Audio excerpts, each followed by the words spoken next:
Okay, 4.5, we're looking at inverses of matrices. We know inverses. You know that the inverse of addition is subtraction. You know the inverse of multiplication is division. Okay. We can find the inverse for a matrix. And when we say inverse, what we mean is we're looking for the matrix that acts as the multiplicative inverse, right? And the multiplicative inverse is the matrix that returns the identity matrix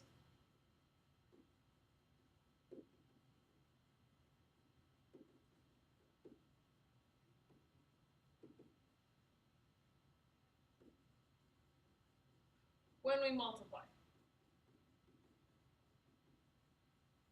Okay? So we are looking for the matrix that does that. Now, not all matrices have an inverse. Okay?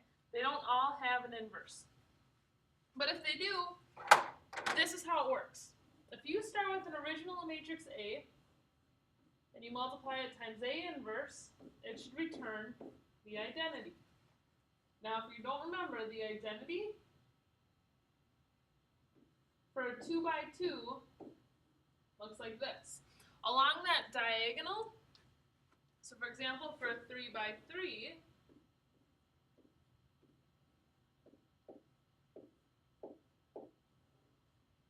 it would look like that. Okay? If you did 4 by 4, you'd have 4 ones, everything else would be zeros.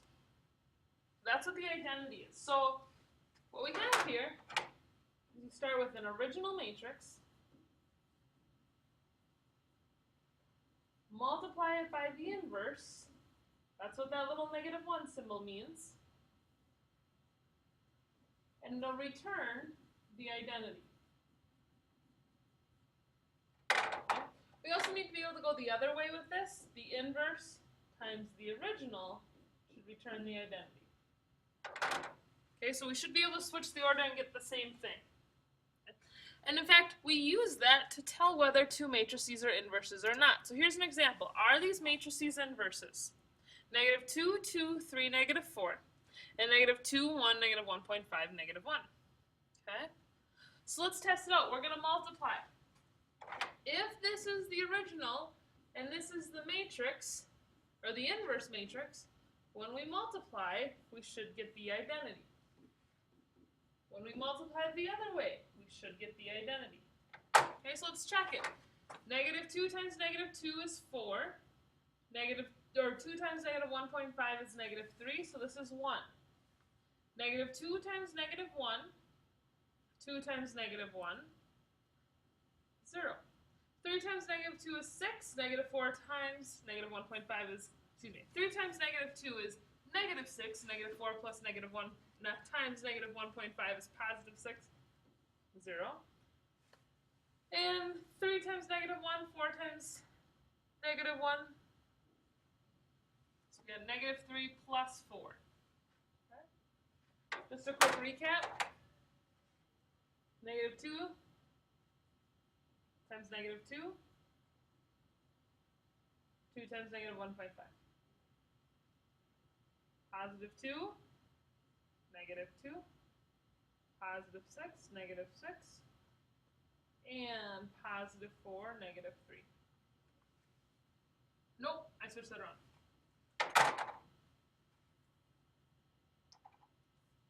That actually should say -3, +4.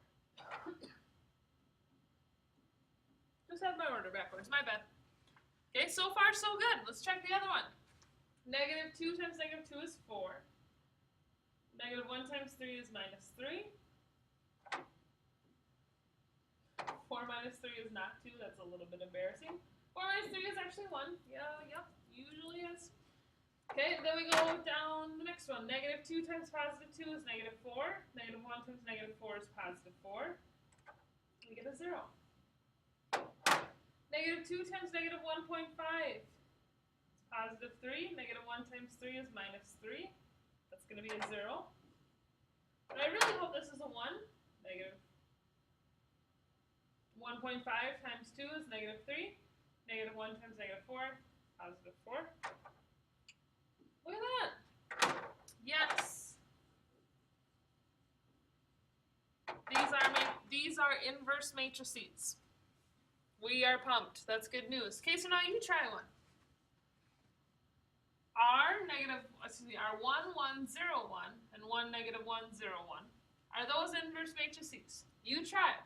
Set up the both multiplications, right? A inverse. So A times A inverse, and A inverse times A. You make it happen real quick. Give it a quick try. Okay, so let's check them. We've got all these, and I would say you are correct. They are, because they always return the identity. Okay? Just for fun, try one more. Are these inverses? Do they return the identity when you multiply? Push pause, make it happen. Just give it a try real quick. I'll pop the answers up here for you. Have your attention, please, the ISIC. Okay, just really quickly check. How did you do? And look at that first matrix. It's like, it's close. It's really close, but then you get to that last one, and you end up with a 2. 7 times 6 is 42. That was a lot. 7 times 6 should be 42. 10 times negative 4 is 40. That's how we got that 2 here. Over here, we're not even close. Okay? Did we even need to do that second multiplication? No, because as soon as we did not have the identity here, no, these are not inverse matrices. Okay? So now that we know how to figure out if they are, how do we make, given a matrix, a square matrix, how do we make an inverse? Okay? Here's the first thing. How do we find the inverse? Okay? The first thing, I've already said it once. This only works for square matrices. And even then, it doesn't work for all of them. I'm going to show you why as we go through here. Okay? So, if A equals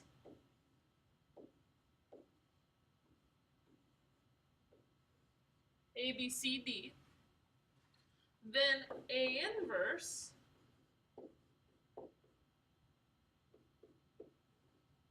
equals, oh, shoot, I already forgot a piece. 1 over the determinant of A multiplied by D, negative B, negative C, A. Holy cow. Okay? That's a lot. How we can think about this is to make this matrix, we make a switch, and we make them the opposite. So we switch A and D. A and D flat out switch spots. B and C become the opposite. And then everything gets multiplied by the scalar of 1 over the determinant of A. Okay? Here's what that means. If the determinant of A equals 0, then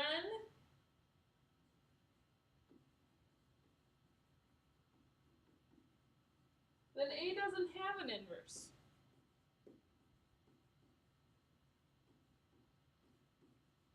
That makes sense because when we think about that, we can't do 1 over the determinant of 0 or 1 over a determinant of 0 because we can't divide by 0.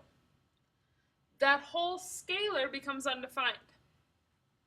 When this happens, we say matrix A is singular.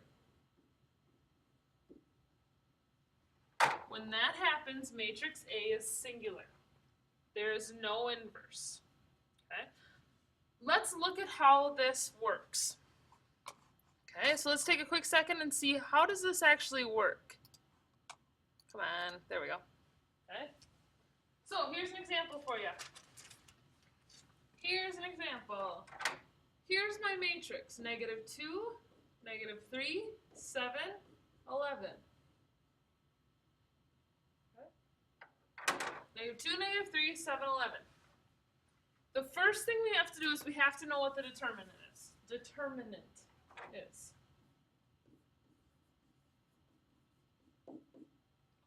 Okay, so we're going to take down diagonal, up diagonal.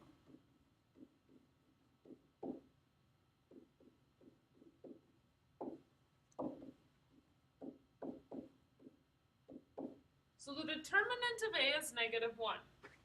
Okay? And then we have to actually set up our little equation. And we have to do our new matrix. And we got to do switch ops.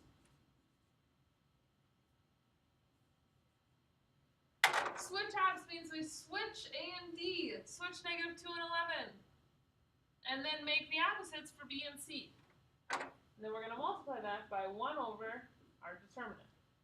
So switch ops. Switch 11 and -2 have switched spots.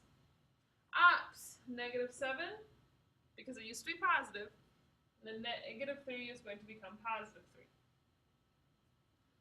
Final step. Scalar multiply.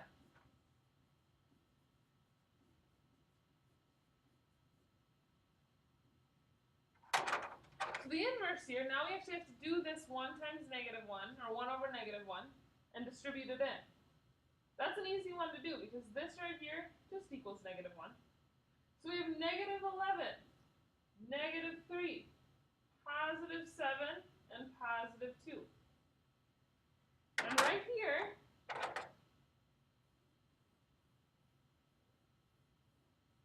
that is the inverse matrix. That is the inverse, A -1, to our original A up here. Okay? So now I want you to try, right? It's all been me talk, now you go. Now you go. Okay, I'm going to give you 2.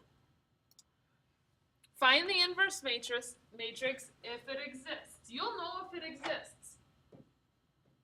That's part of why the first thing we do is the determinant. If the determinant is 0, then the inverse does not exist. So push pause, go through the process. Determinant, switch ops, scalar multiply.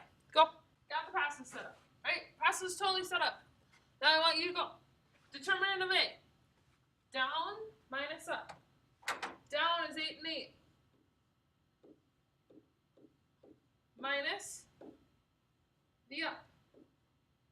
64 minus 63, the determinant is 1. Oh, how sweet is that? Then we do switch ops. 1 over 1. Switch. Switch the 8s. That was not exciting. Make the other 2 opposites. Switch ops. So I switched the 2 8s that didn't do anything because they were both 8. Oh well. And then I made the other 2 opposite. -7, -9. Okay, so switch ops. And then do our scalar, where our scalar here is boring. Nothing to multiply.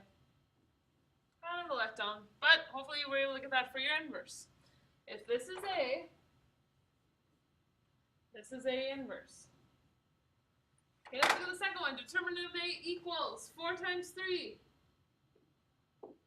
minus -6 times -2, 12 minus +12. Well, that sucks. No inverse. A is singular.